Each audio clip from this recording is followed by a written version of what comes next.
உடனுக்குடன் நேரலையை தொடர்ந்து அண்மை செய்தியை நாம் தற்போது பார்த்து வருகிறோம். ராணிப்பேட்டை மாவட்டத்தில் தொடர்ந்து பெய்து வரும் கனமழையின் காரணமாக 144 ஏரிகள் நிரம்பி வழிகிறது. இதனை நாம் அண்மை செய்தியாக பார்த்து வருகிறோம். தொடர் மழையால் அங்குள்ள ஏரிகள் நிரம்பி வழியக்கூடிய நிலை ஏற்பட்டிருக்கிறது.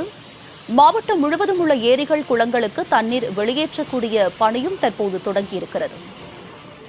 இது பற்றிய கூடுதல் விவரங்களோடு இணைகிறார் எமது ராணிப்பேட்டை செய்தியாளர் சுமன். அவரிடம் விவரங்களை கேட்டு பெறலாம். சுமன், இது பற்றிய விரிவான விவரம் என்ன, பதிவு பண்ணுங்க. வணக்கம் உமா.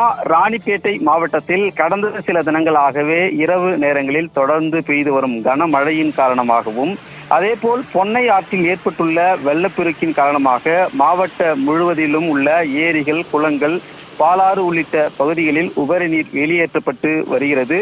தற்பொழுது பாலாற்றில் இருந்து வினாடிக்கு 8000 கன அடி வீதம் நீர் வெளியேற்றப்பட்டு வருகிறது.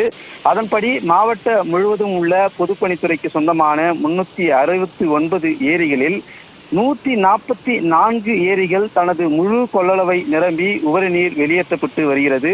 மேலும் 99% ஏரிகள், 35 ஏரிகள் நிரம்பியும் 75% 51 ஏரிகள் நிரம்பி உள்ளது. இதனால் ராணிப்பேட்டை மாவட்ட முழுவதும் விவசாய பணிகள் மேற்கொள்ள வசதியாக அமைந்துள்ளதாக விவசாயிகள் மகிழ்ச்சி அடைந்துள்ளனர். இந்நிலையில் மேல்புலம் ஏரி நிரம்பி முக்கிய சாலையான கலவை மாம்பாக்கம் சாலையில் மழை நீர் நிரம்பி சாலை மறைத்தபடி செல்வதால் இதனால் வாகன ஓட்டிகள் சிரமத்துடனே சென்று வருகின்றனர். தொடர்ந்து மாவட்டத்தில் பல்வேறு ஏரிகள், ஆறுகளில் மழைநீர் வேகமாக நிரம்பி வருவதன் காரணமாக நீர்நிலை பகுதிகளில் குளிக்கவும், துணி துவைக்கவோ, வேடிக்கை பார்க்கவோ செல்ல வேண்டாம் என மாவட்ட ஆட்சியர் முனைவர் சந்திரகலா செய்திக்குறிப்பு வாயிலாக தகவல் தெரிவித்துள்ளார். உமா, உங்களுடைய விரிவான விவரங்களுக்கு நன்றி சுமன்.